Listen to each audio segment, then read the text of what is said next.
kulan wanaagsan dhammaan saaxiibada naga xiran baraha bulshada barta aan ku leenahay broadcast-kayaga 10 minute nomadic healing broadcast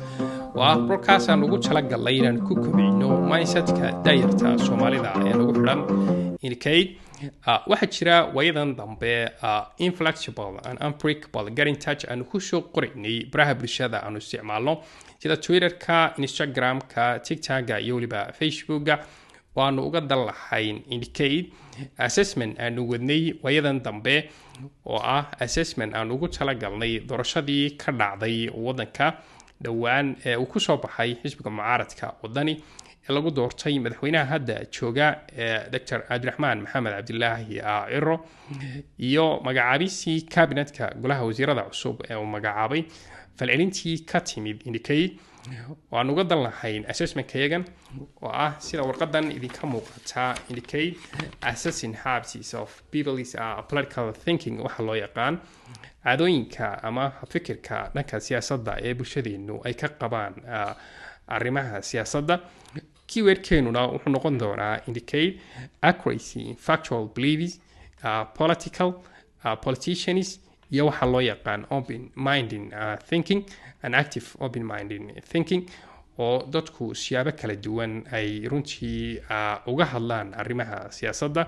iyagoo dadkeenu ay ku badan tahay indicate dhanka caadifada qabiilka ama waxa loo yaqaan emotionalka oo waliba dadkeenu aanay ahayn indicate emotional intelligence. There are 5 key elements aad kaga hortegi karayso waxa loo yaqaan emotionalka ama caadifada dhanka qabiilka oo ay ugu horeyso indicate self awareness inuu qofku sameeyo iyo empathy iyo waxa loo yaqaan motivation ama social skill in dadka loo sameeyo lagaga hortegi karayo waxa aan ugu magac darnay indicate dilaaga qarsoon waxa weeye caadifada dhanka qabiilka oo aad moodid wayadan dambe inay dadkeena aad ugu soo badanayso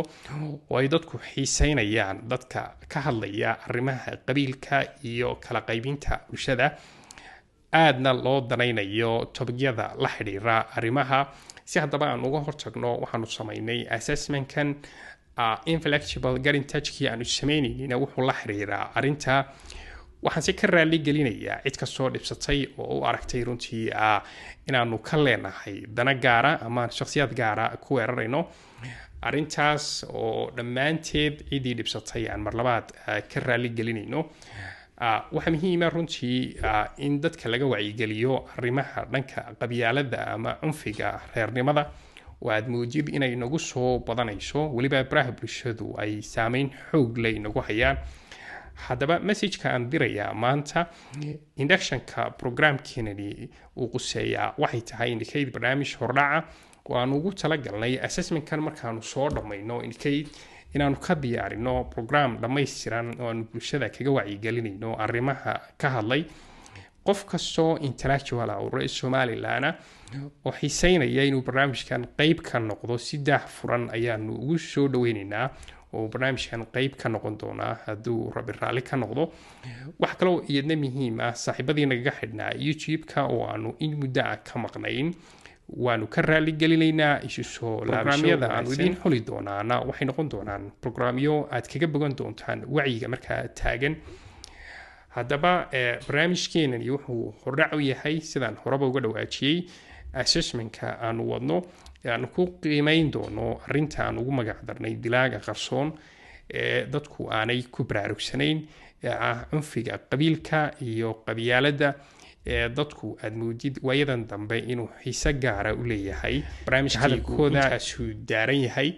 waa ku celinayaa mar saddexaad iyo mar afaraad qabyaalad la dirirku anagu waa wax naga go-an runtii